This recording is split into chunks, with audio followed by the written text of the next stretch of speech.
Which leads us to one of the most embarrassing days for wrestling media and wrestling fans online in general on Tuesday night.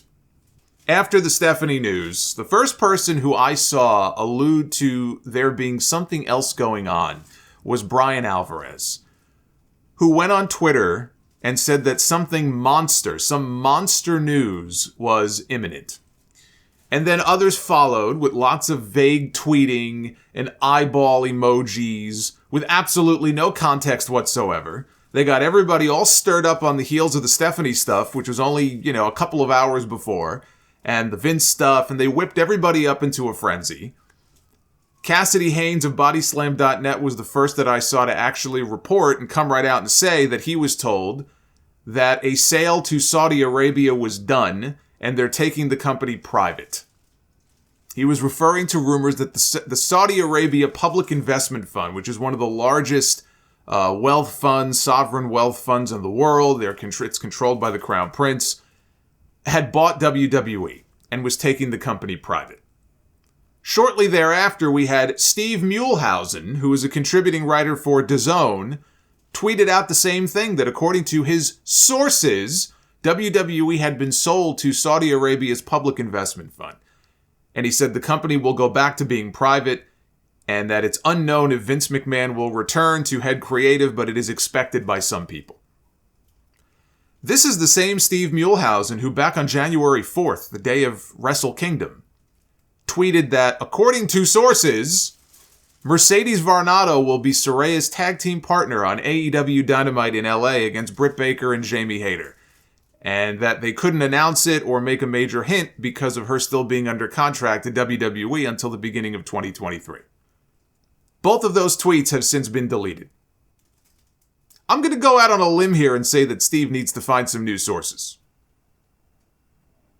It's the race to be first, instead of double or triple checking to make absolutely sure. For a story this big, maybe the biggest story in wrestling history is what this could turn out to be, is a potential sale of WWE. You would think that you would want to make sure you have it right first. Otherwise, you end up with a situation like this, where it blows up in your face. A lot of people came out of that night looking terrible. And I had people begging me to go live that night on YouTube to talk about it, but there were no details. There was nothing to talk about. Go live with what? A story that big, nobody was able to confirm it. I said, fuck this, I'm going to bed. Because I don't want to go live in a panic at midnight, do a 2-hour stream, and believe me, I'm sure that would have been a very lucrative stream for my channel. But I didn't want to do 2 hours with 3,000 or 4,000 people watching me talking about Saudi Arabia just bought WWE, and then I wake up 6 hours later and I find out that it was all bullshit. Which is exactly what happened.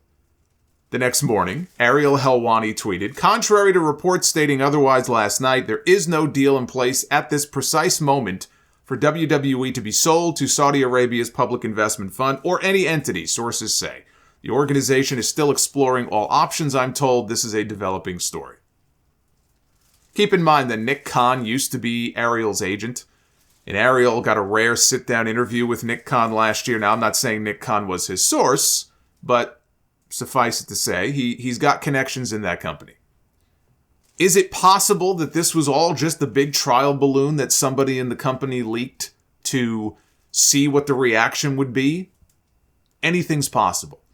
All the more reason to verify it with more than just one source before running with it in a tweet. I doubt the Saudis would give a shit if Twitter didn't like the news of them buying the company. What do they care? Money is money. If they're offering more money than anybody else, regardless of what Twitter thinks, I doubt this would sway either side from doing a deal one way or the other.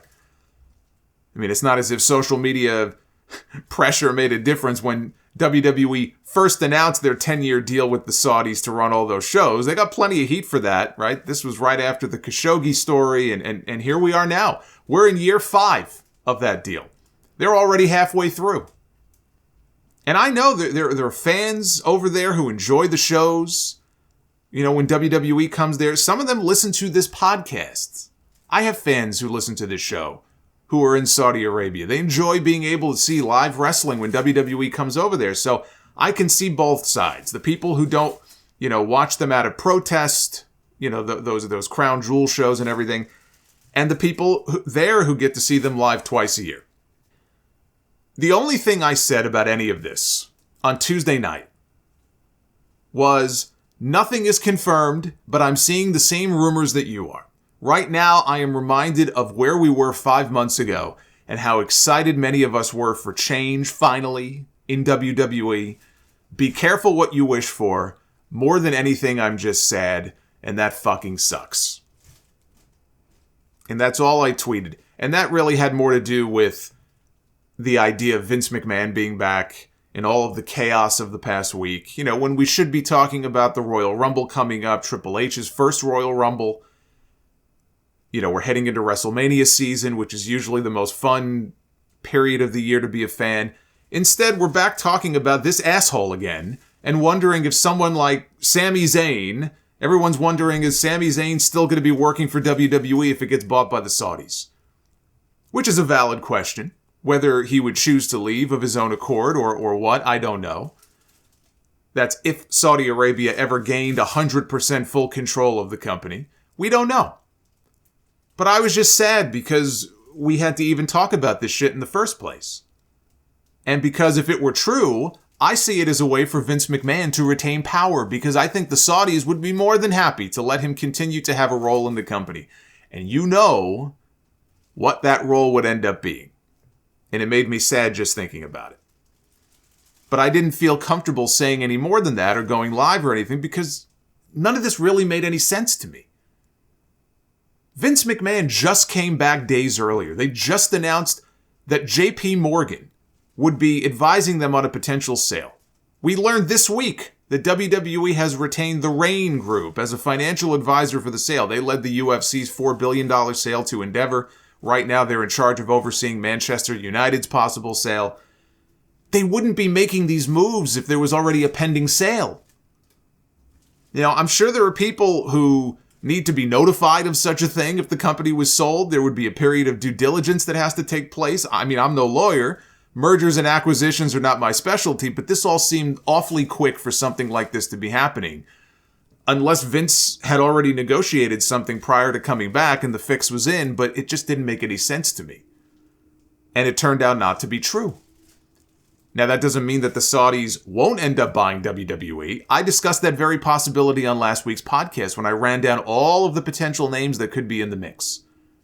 But it's important to note that their public investment fund has invested billions of dollars in lots of different companies, lots of different American companies. And you don't hear about it because they're very covert about it, and it's only minority stakes. 5% here, maybe 10% there. They have stakes in companies that every single one of us have heard of or done business with. Disney, Google, Amazon, Microsoft, Nintendo, PayPal, Uber, lots of others. I think it's far more likely that the Saudis would buy a stake in WWE rather than buy the entire thing. I mean, they basically, if you think about it, they basically already do have a stake in that company. They pay them $100 million a year to put on 2 shows. They have WWE at their beck and call. They have WWE at their mercy.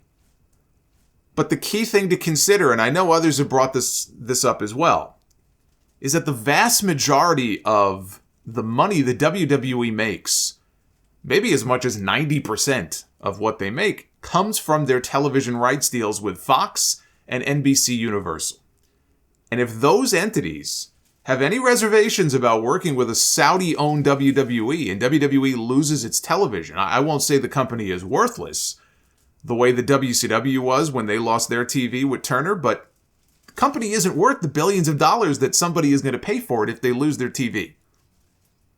You've heard, I'm sure, by now about Live Golf, the pro golf tour run by the Saudi Public Investment Fund that has brought in some heavy hitters in the golf world, Greg Norman, Phil Mickelson, to effectively compete with the PGA Tour. They haven't been able to get a television deal in this country. Without TV, you cannot get a foothold. Part of the problem for them is that the PGA already has deals with CBS and NBC and ESPN. That doesn't leave very many options for anybody trying to compete with the PGA. So that probably has more to do with them not finding a TV deal than anything else. But Apple and Amazon, they had the chance to do business with them, and they both passed on Live Golf, which is why they've been relegated to streaming on Facebook and YouTube. Funny enough, the Saudi fund has a stake in Facebook and Google's parent companies. So it makes sense that those are the only places they've been able to make deals with so far. But a Saudi-owned WWE could be a catastrophe for them when it comes to its media rights deals. Imagine Fox and NBC not wanting to do business with them, and Raw and SmackDown are relegated to Facebook and YouTube. I mean, if the Saudis own them, I guess that would be their problem, I guess, if they buy 100% of the company. But if they start losing money because they have no TV, I would be very worried if I worked for that company. I still think a Comcast acquisition is what would make the most sense. Nick Khan was at the National Championship game last Monday. He was said to have met with a number of people, including Bob Iger, the head of Disney, Jimmy Pitaro, the head of ESPN. What they spoke about, we can use our imagination, but we don't know. Endeavor is still in the mix. They've taken a very hands-off approach with UFC since they bought the company. I don't think much has changed, which could be a good thing. But it sounds like they may also be okay with Vince McMahon still running the company, which would definitely not be a good thing.